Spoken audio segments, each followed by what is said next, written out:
Hörmətli riyaziyyat həvəskarları, sizi salamlayıram. Bu günə qədər riyaziyyatçılara məlum olmayan yeni bir teoremlə sizi tanış edəcəm. Bu teoremi Amerikanın Cornell Universiteti öz arxiv.org saytında dərc etmişdir və məni yeganə müəllif kimi orada qeyd etmişdir. Bununla təkcə mən yox, həm də hər bir Azərbaycanlı qürurla fəxr edə bilər. Cornell Universiteti Amerikanın New York ştatında yerləşir. 1865-ci ildən başlayaraq fəaliyyət göstərən nüfuzlu bir elm ocağıdır. Bir neçə il əvvəl qeyd etdiyim bu saytda məşhur Rusiya riyaziyyatçısı Perelman öz məqaləsini dərc etdirə bilmişdi və bu məqalə sensasiyaya səbəb olmuşdur. Bu çoxlarına məlum bir tarixi hadisədir. Bu barədə danışmayacağım. İkinci belə bir sensasiyaya səbəb ola bilən məqalə mənim məqaləm olacaqdı, olmalıydı, ola bilərdi və ya olacaq. Bilmək olmaz. Bu hər şey asılıdır Azərbaycan hökumətinin atdığı addımlardan. Bundan sonra. Amma bundan qabaq nə addımlar attığını sizə mən bugün qısa şəkildə çatdıracağım. Mənim ispat etdiyim teorem bir yenilik olaraq Azərbaycanımızda riyaziyyat həvəskarı olan heç bir məmur tərəfindən tanınmayıb. Nə işləri var onların riyaziyyatına? Onların nəyinə lazımam? Riyaziyyat onların nəyinə lazımdır? Onlara tender ver, pulu qoysunlar ciblərinə, xoşbəxtdirlər.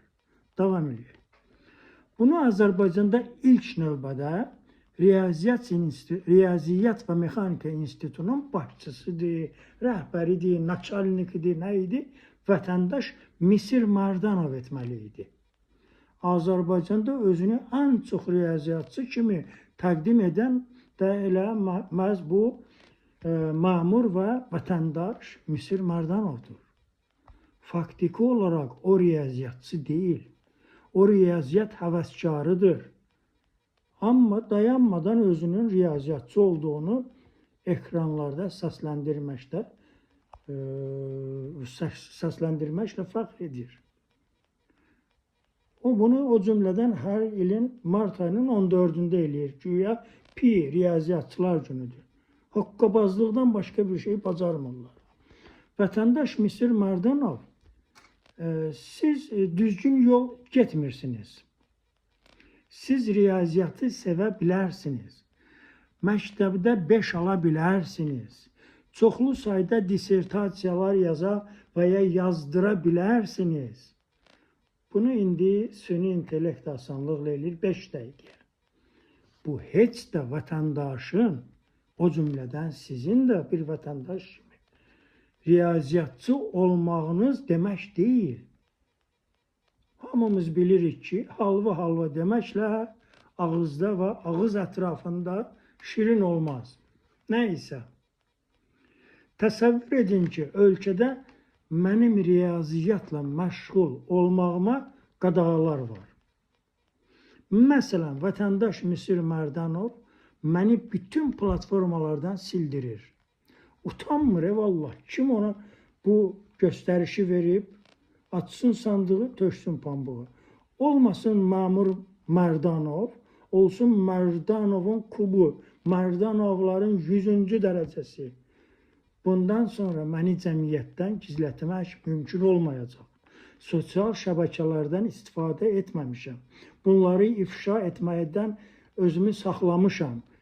Vicdan deyilən şey görmürəm bu məmurlarda. Mən elə bilirəm ki, hamı məni kimi vicdanlıdır, hamı məni insansevərdir. Xeyr, savadsızlıq bunları pis günə qoyub. Ekranda gördüyünüz bu teoremi üçbucaqlar üçün universal eynilik kimi ilk dəfə olaraq keçən əsrin 80-ci illərində mən ispat etmişəm. Uşaq idim, gənc idim, cavan idim.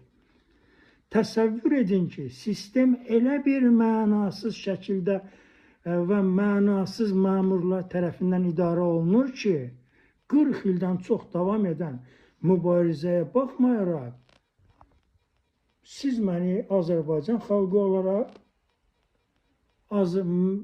tanımırsınız. Mən Azərbaycan bayrağını dünyada qaldırmağa qadir bir fitri istedadlı riyaziyyatçı olduğumu siz bilmirsiniz. Amma bu mənasız Təhsil Nazirliyi adlanan tenderxananın, təndir yox, təndirdə çörək bişirilir. Tender keçirən xana, tenderxananın işçiləri düşüblər ölkənin məktəb direktorlarının üstünə ki, bu Şəxəliyevi yaxın buraxmayın və haqqında onun xoşagəlməz şayələr uydurun. Nə deyim vallahi, adam kişi olar, vicdanınız olsun. Onu da qeyd edim ki, 27 iyul 2017-ci il tarixində o vaxtı hələ Təhsil Naziri vəzifəsindən möhkəm kley kimi yapışan vətəndaş Mikayıl Cabbarovun mənə qarşı təşkil etdiyi Tərtər hadisələrini xatırladan terror faktı da Azərbaycanın tarix kitablarında öz əksini mütləq tapacaq. Yaşayarıq, görərik. Həyat davam edir. Qaydaq mənim yeni sizə təqdim etdiyim teorema. Gördüyünüz bu universal eyniliyin köməyi ilə uzun illər həlli tapılmayan məşhur riyazi problem həll olunur. Problem belə səslənir. Bütün tərəfləri, medianları və sahəsi rasional ola bilən üçbucaq mövcuddurmu? Bu suala qeyd etdiyim teoremin köməyi ilə cavab tapılır. Bunun cavabı ondan ibarətdir ki, medianları, tərəfləri, medianları və sahəsi, yəni 7 elementdir də, 3 tərəfi, 3 medianı, 1 sahəsi. Rasional olan üçbucaq mövcud deyil. Eyni zamanda qeyd edək ki, bu 7 elementin yalnız 6'sı rasional ola bilir. Var belə faktlar sonsuz sayda. Növbəti videomda mən sizi bunlarla tanış edəcəm.